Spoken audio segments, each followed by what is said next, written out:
പ്രണയസന്ധ്യ ഒരു പാടുന്നത് ബോംബെ ജയശ്രീ മാഡത്തിന്റെ വോയിസിന്റെ ആ ഹസ്കിനെസ് ഭയങ്കരമായിട്ട് കൊണ്ടുവന്നിട്ടുള്ള ഒരു പാട്ടാണ്. ആ പാട്ടുകൂടെ കേട്ടിട്ട് നമുക്ക് അടുത്ത ജമ്പിലേക്ക് പോകാം. കോവിഡിലേക്ക് നമ്മൾ നിർത്തി വെച്ചിട്ടുണ്ട്.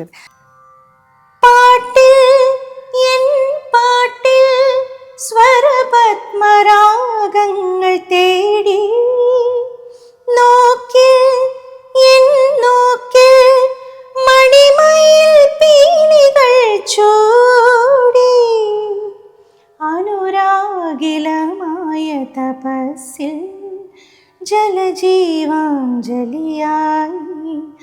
ഒരു ജലരാശിയിൽ ഒരു മഴമണിയായി പൊഴിയാൻ വരാം ഞാൻ.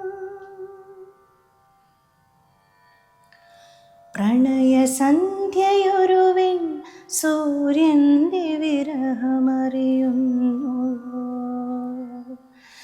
വെറുതെ നെഞ്ചിലൊരു വാർത്തിങ്കൾ തിരിയുമെറിയുന്നു. പുലർനിലാവിന്റെ യമുനയിൽ ചന്ദ്രകാന്തമലിയുന്നു, കനവിലായിരം കനകമേഘം കനൽ വരയ്ക്കുന്നുവോ.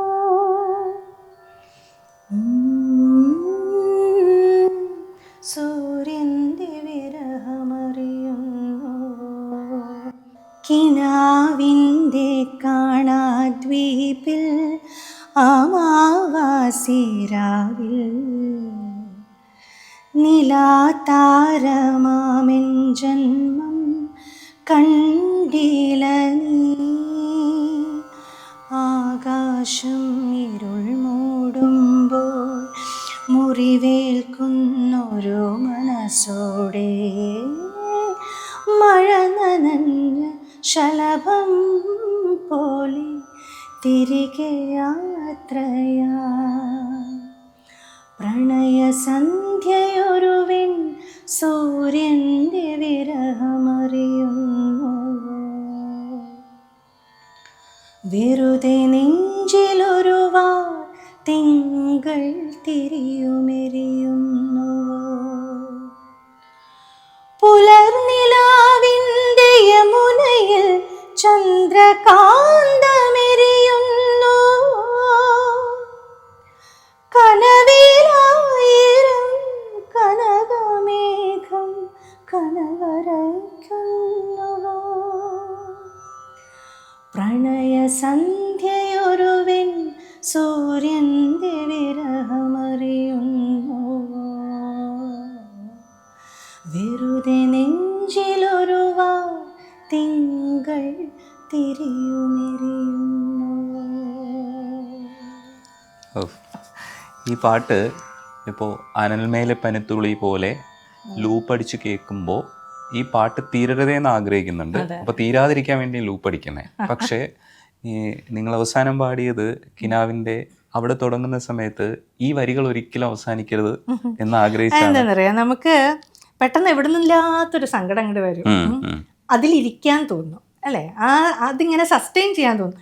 കാര്യം സങ്കടമൊക്കെയാണ്, പക്ഷെ എന്നാലും ആ സങ്കടം ഇങ്ങനെ കണ്ടിന്യൂ ചെയ്തോട്ടെ എന്ന് തോന്നും ചില നേരം. അതുപോലെയുള്ള പാട്ടുകളാണ് ഈ പാട്ടൊക്കെ. അതിനകത്ത് ആ മഴ നനഞ്ഞ ശലഭം എന്നുള്ളൊരു പ്രയോഗമുണ്ട്. എനിക്കത് നമ്മൾ ശലഭം ഒന്നേ നേർത്ത ഒരു സാധനമാണ്. അത് മഴയും കൂടെ നനഞ്ഞിരുന്ന എങ്ങനെ ഇരിക്കും, ആ അവസ്ഥയാണ് അതിലെ നായികയ്ക്ക്. അപ്പോൾ എന്തൊരു പെയിനാണ് അതല്ലേ, ആ പെയിൻ മുഴുവൻ ആ ഒരൊറ്റ വാക്കിലുണ്ട്. ഞാനത് ഔസേപ്പച്ചൻ സാറിനോട് അന്ന് സംസാരിച്ച സമയത്തും പറഞ്ഞിട്ടുണ്ട്. ആ പാട്ട് വല്ലാത്തൊരു നോവാണ് ആ പാട്ട്. അത് ആ ശബ്ദവും എൻ്റെ വരിയും ട്യൂണും എല്ലാം കൂടെ വന്നപ്പം ഒരു പ്രത്യേക ഫീൽ. വെറുതെ ഇരുന്ന് പാടിയാലും സങ്കടം വരും. ഇത് നമ്മൾ സ്വയം പാടി ആസ്വദിക്കാൻ പറ്റുന്ന പാട്ടുകളിലൊന്നാണ്. പക്ഷെ ഇത് പാടാൻ പറ്റില്ല എന്നുള്ളതാണ് ഞങ്ങളുടെയൊക്കെ കുഴപ്പം. അപ്പൊ ആസ്വദിക്കൽ മാത്രമേ നടക്കുള്ളൂ. പക്ഷെ ചില പാട്ടുകൾ ഇങ്ങനെ പാടുമ്പോൾ തന്നെ സങ്കടം വരും, മുഴുമിപ്പിക്കാൻ പറ്റാതെ വരുന്ന ചില പാട്ടുകളുണ്ട്.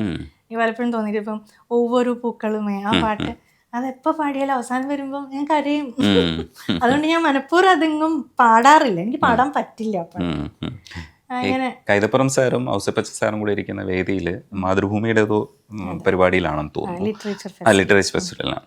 അപ്പോൾ അതിനകത്ത് നിങ്ങൾ സംസാരിക്കുന്നുണ്ടായിരുന്നു, വരികളെ കുറിച്ചൊക്കെ സംസാരിക്കുന്നുണ്ടായിരുന്നു. പൂജാബിംബം മിഴി തുറന്നു ആ പാട്ടിനെ കുറിച്ച് പറയുന്നുണ്ടായിരുന്നു. അപ്പൊ അത്തരത്തിലുള്ള സ്വഭാവമൊക്കെ ഉണ്ടല്ലേ? എനിക്ക് ഞാനങ്ങനെ ഒരുപാട് വായിക്കുകയോ അങ്ങനെ എഴുതുകയോ അങ്ങനെ ഒന്നും ചെയ്യുന്ന ആളല്ല.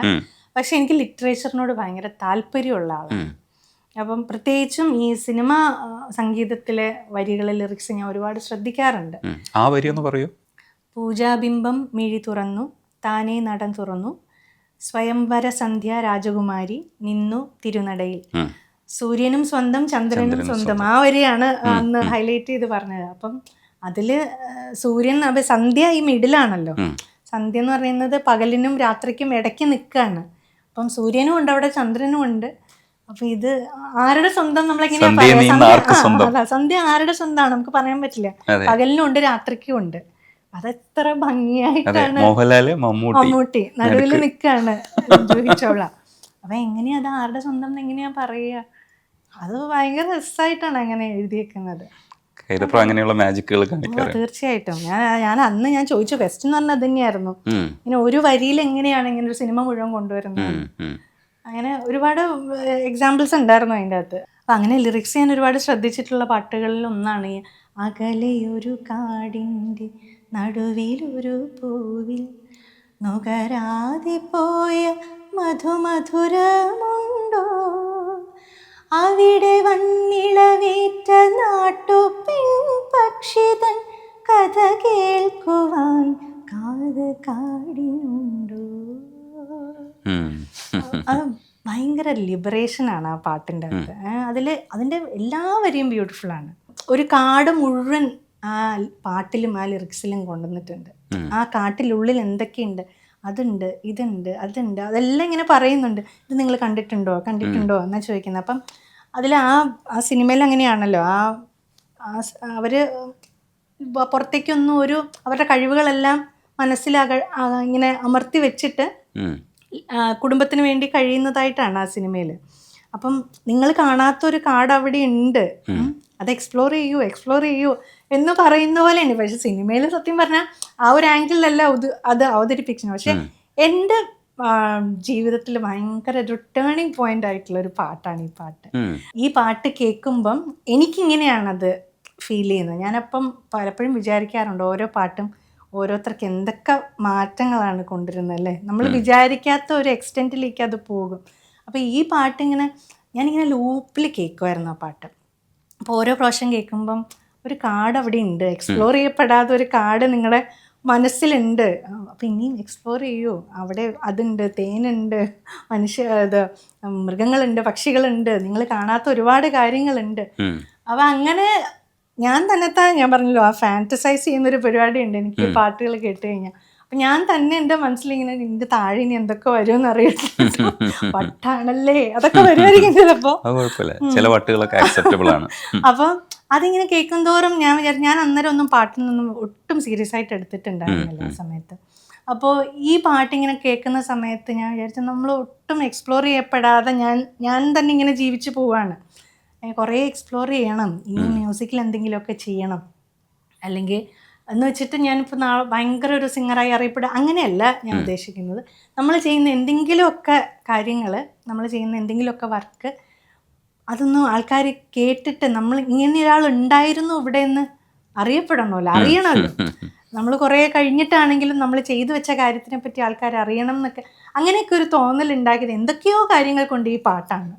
അപ്പോൾ ഞാനെപ്പോഴും വിജയേട്ടനെ ഒരു പ്രാവശ്യം ഞാൻ നേരിട്ട് കണ്ടപ്പോഴും പറഞ്ഞു, ഞാനിങ്ങനെ എൻ്റെ ലൈഫിലൊരു ടേണിംഗ് പോയിന്റ് ആയിട്ടിരുന്ന ഉണ്ടായ പാട്ടാണത് എന്ന് പറഞ്ഞു. അതെങ്ങനെയാണെന്നൊന്നും ഞാൻ ആളോട് എക്സ്പ്ലെയിൻ ചെയ്തൊന്നുമില്ല. പക്ഷേ അത് ഭയങ്കര എൻ്റെ ലൈഫിൽ തന്നെ മ്യൂസിക്കൽ ലൈഫിലേക്ക് തിരിയണം എന്ന് എനിക്ക് തോന്നിച്ച ഒരു പാട്ടാണത്.